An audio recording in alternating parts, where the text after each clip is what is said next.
বৌমা, ও বৌমা। শাশুড়ির ডাকটা কানে আসতেই চঞ্চল হয়ে উঠল মিতালি। এই ডাকটা আজ 15 বছর ধরে শুনছেও। ওই ডাকের অর্থ হলো কিছু ভুল ত্রুটি করে ফেলেছে মিতালি। এরপর শুরু হয়ে যাবে সারা দিন গঞ্জনা। কি ঘরের মেয়ে এনেছি গো, কিচ্ছুটি জানে না। একটা কথা পই পই করে বললেও মনে থাকে না। একটা কাজ সুষ্ঠুভাবে করতে পারে না। এই বয়সে ওই লক্ষ্মী ছাড়া বউয়ের পিছনে বকতে বকতে আমার হাড় মাস খালি হয়ে গেল। তোমার মা কি কিছুই শেখায়নি? এই ভাঙা রেকর্ড শুনতে শুনতে মিতালিরও মাঝে মাঝে জীবনের ওপর ধিক্কার এসে যায়। উনি কি একটা কিছু ভালো জিনিস মিতালির মধ্যে এতদিনে খুঁজে পেল না? সবই তার দোষে ভরা। এই করতে করতে সে নিজেও এক মেয়ের মা হয়ে গেছে। আর বর, সে তো কানে দিয়েছি তুলো আর পিঠে বেঁধেছি কুলো। মিতালির দুঃখের কথা সে কাকে বলবে? সেই সকাল থেকে সংসারের গোয়ালে ঢুকতে হয়। তারপর থেকে শুরু হয় শুধু কাজ আর কাজ। মনে হয় সে বিনি পয়সায় রাত দিনের গতর খাটানোর লোক। এর উপর আছে ওই বিধবা শাশুড়ির শুধু মুখ ঝামটা আর খুদ ধরার ব্যারাম। এখন শাশুড়ির ডাক ওর কাছে আতঙ্ক হয়ে গেছে। ডাক পেলেই সব ফেলে পরিমরি করে ছোটে।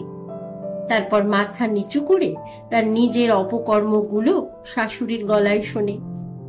12 বছরের মেয়েটা পর্যন্ত এখন বলে, তুমি কেন চুপ করে শোনো? প্রতিবাদ করো না কেন? এই তো ঠাকুমার শরীর খারাপে তুমি রাত দিন কত সেবা করে ভালো করে তুললে। ভালো হয়ে কি বলল?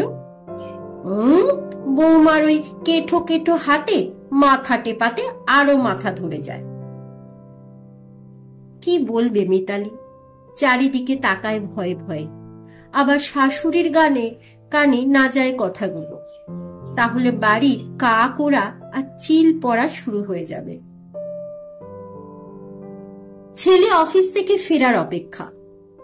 দেখেছিস অশোক, এখন আবার মা মেয়ে মিলে জোট বেঁধেছে। আর তুই তো চোখ থাকতেও কানা আর কান থাকতেও কালা। দয়া করে আমাকে কোনো বৃদ্ধাশ্রমে পাঠিয়ে দিন, শেষ জীবনটা এই নরক যন্ত্রণা থেকে মুক্তি পাই। মিতালি ভেবে পায় না শাশুড়ি কিভাবে চোখের জল টেনে বার করে আনে। কই, সে তো পারে না। তার নিজের রোগ, অসুখ, দুঃখ, যন্ত্রণার কথা কবেই ভুলে গেছে। জানে সেসবের মূল্য নেই। এই যে কাগজে টিভিতে দেখে যুগ নাকি পাল্টে গেছে, এখন নাকি ছেলে বউরাই বৃদ্ধ বাবা মায়ের ওপর অত্যাচার করছে। কেন করে? এক হাতে কোনোদিন তালি বাজে? আসলে এটা পরম্পরা। আমি আমার শ্বশুর শাশুড়ির কাছ থেকে ভালো ব্যবহার পাইনি, অতএব। কে জানে, হয়তো মিতালির ধারণা ভুল। মানুষ নিজের দোষ কি দেখতে পায়? হয়তো সে নিজের অজান্তেই কোনো ভুল করে যাচ্ছে। নিজের কাজকর্ম নিয়ে চুলচেরা বিচার করেও বুঝে উঠতে পারে না কোথায় তার দোষ। এই বাধা রুটিনের এত বছরেও কোনো পরিবর্তন ঘটল না তার জীবনে। সেদিন কাজকর্ম মিটিয়ে অনেক রাত্রে শুয়েছে মিতালি। সবে ভোরের পাখি ডেকেছে কি ডাকেনি, ঘুমের ঘোরে কানে এলো সেই তীক্ষ্ণ গলায় শাশুড়ির ডাক। বৌমা, ও বৌমা, রোজ যে মাথার ওপর উঠেন, চা কি আর জুটবে না? বিছানা ছেড়ে ধর্মর করে উঠে বসে মিতালি। কাপড়টা কোনো রকমে গায়ে ঠিক মতো জড়িয়ে ছুটল মায়ের ঘরের দিকে। তার মানে গেল আর সারা দিনটা কথার আঘাত খেতে খেতে। মায়ের ঘরে ঢুকেই থমকালো মিতালি। টেবিলে শাশুড়ির ছবিটা মালা দিয়ে সাজানো। মনে পড়তে মনটা কান্নায় ভেঙে পড়ল। দিন কুড়ি আগেই মা তাদের ছেড়ে স্বর্গে চলে গেছে। কিন্তু 15 বছরের অভ্যাস, রুটিন, শাশুড়ির ডাক কি একদিনে মিতালিকে ছেড়ে যাবে? এখন যেন মনে হচ্ছে ওগুলোই ভালো ছিল। আসলে আমরা অনেকেই বর্তমানটাকে খারাপ ভাবি, আর যেই বর্তমানটা অতীতে পরিণত হয়ে যায় মনে হয় ওটাই ভালো ছিল। সার কথা, হয়তো আমরা কোনো কিছুতেই সুখী বা খুশি নই। যারা সবেতেই তৃপ্ত বা আনন্দিত তাদের কথা অবশ্য আলাদা। মিতালি শুকনো মুখে বাথরুমের দিকে যায়। আজ হঠাৎ কর্মচারী থেকে সংসারের মালকিন বনে গিয়ে মিতালি খুশি হতে পারে না। কেন পারছে না খুশি হতে? তবে কি ভাবছে শাশুড়ির মতো সব দিকে চোখ রাখতে পারবে? ছেলে কি দিয়ে খেতে ভালোবাসে, নাতনির সকালের জন্য ছোলা ভেজানো হয়েছে তো, বাগানে আগাছা জন্মেছে, কালুকে ডাকো পরিষ্কার করবার জন্য। বাথরুমগুলো অনেকদিন পরিষ্কার করা হয়নি, কাপড়ের জন্য মার তৈরি করতে হবে।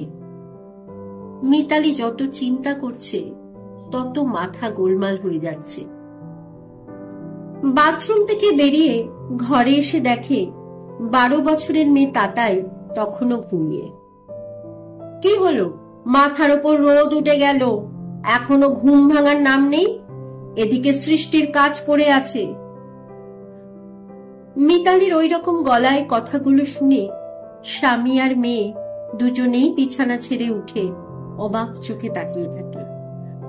কে কথাগুলো বলছে? লাজুক, ভীরু, মুখ চোরা ওই মিতালি, না তার শরীরের মধ্যে ঢুকে পড়া তাদের মা বা ঠাকুমা? একেই কি বলে পরম্পরা, না সংসারের আসনের মাহাত্ম্য? কলমে শঙ্কর চ্যাটার্জি, গল্প পাঠে আমি অর্পিতা। আমার গল্প পাঠ যদি আপনাদের ভালো লেগে থাকে তাহলে আমার চ্যানেলটিকে সাবস্ক্রাইব করে আমার পাশে থাকবে, যাতে এমন সুন্দর সুন্দর নতুন নতুন গল্প নিয়ে আমি আবার আপনাদের সামনে হাজির হতে পারি। আজকের মতো বিদায়। ভালো থাকবেন সকলে। ধন্যবাদ।